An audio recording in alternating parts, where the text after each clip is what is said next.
Welcome to RTV. ఎన్నికల సమయంలోనే బడా నేతలపై ఎందుకు దాడులు జరుగుతాయి? మొన్న జగన్, నిన్న చంద్రబాబు, నాడు మమత, అంతకుముందు రాహుల్, కేజ్రీవాల్ ఇలా టాప్ లీడర్లే దుండగుల టార్గెట్. ఈ తరహా ఘటనలు ఇటీవల కాలంలో బాగా పెరిగాయి. దీని కారణాలేంటి? రాజకీయ నాయకులకు భద్రత లేదా? ఇవాళ వీటి గురించి తెలుసుకుందాం.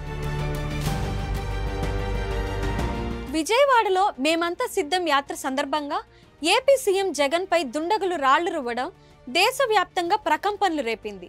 ఈ ఘటనలో ఆయన ఎడమ కన్ను దగ్గరగా గాయమైంది. ఎన్నికలు సమీపిస్తున్న వేళ ఈ ఘటన జరగడం తీవ్ర చర్చాంశనీయంగా మారింది. మరోవైపు టీడీపీ అధినేత చంద్రబాబు, జనసేనాని పవన్ కళ్యాణ్ పై కూడా రాళ్ల దాడులు జరగడం భయాన్ని రేపుతోంది. విశాఖ జిల్లా గాజువాకలో చంద్రబాబుపై, తెనాలిలో పవన్ కళ్యాణ్ పై దుండగులు రాళ్లు విసిరారు. చంద్రబాబుపై ఈ తరహా రాళ్ల దాడి జరగడం ఇది 4వసారి. గతేడాది ఆగస్టులో అంగళ్ళలో చంద్రబాబుపై రాళ్ల దాడి జరిగింది. 2022లో బాదుడే బాదుడు కార్యక్రమంలోనూ చంద్రబాబుపై దాడి ప్రయత్నం జరిగింది. నందిగామ చంద్రబాబు రోడ్ షో చేస్తుండగా ఓ దుండగులు రాళ్లు విసిరాడు. 2021 తిరుపతి లోక్సభ ఉప ఎన్నికల ప్రచారంలో చంద్రబాబు ప్రసంగిస్తుండగా దుండగులు రాళ్లు విసిరారు. అటు రక్తంలో బెంగాల్ రాజకీయాలు తడవడం దశాబ్దాల నాటి నుంచి ఉంది. ఎన్నికల ముందు రక్తపాతం లేదా భౌతిక దాడులు జరగడం బెంగాల్ రాజకీయ సాంప్రదాయం.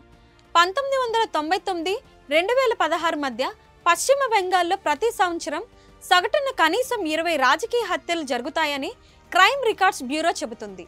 అటు 2021లో పశ్చిమ బెంగాల్ అసెంబ్లీ ఎన్నికలకు ముందు మమతా బెనర్జీపై భౌతిక దాడి జరగడం సంచలనం రేపింది.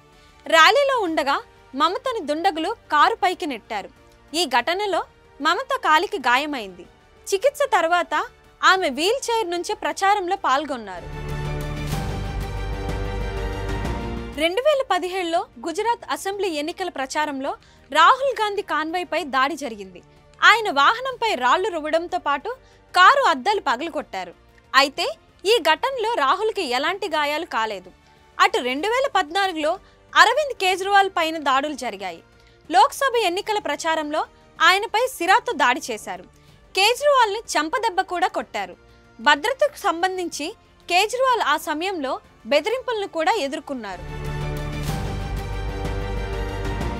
అసలు సరిగ్గా ఎన్నికలకు ముందు ఈ తరహా దాడులు ఎందుకు జరుగుతాయి? ఇదంతా ఎలక్షన్స్లో సానుభూతి కోసమేనన్న ప్రచారం జరుగుతుంటుంది. అయితే ఇలాంటి ఆరోపణలకు సంబంధించి ఎలాంటి ప్రూఫ్స్ ఉండవు.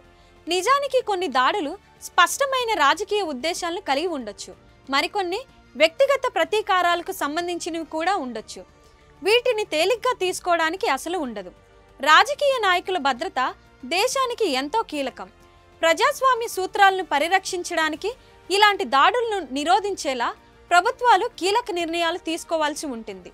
అదే సమయంలో ఇలా దాడులకు పాల్పడే వారి మనస్తత్వాన్ని అధ్యయనం చేయాల్సి ఉంటుంది.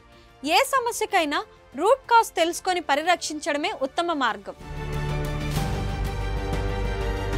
మరిన్ని వీడియోస్ కోసం ఛానల్ ని సబ్స్క్రైబ్ చేయండి. లేటెస్ట్ అప్డేట్స్ కోసం వాట్సాప్ ఛానల్ ని ఫాలో చేయండి. అండ్ లింక్ డిస్క్రిప్షన్ లో ఉంది.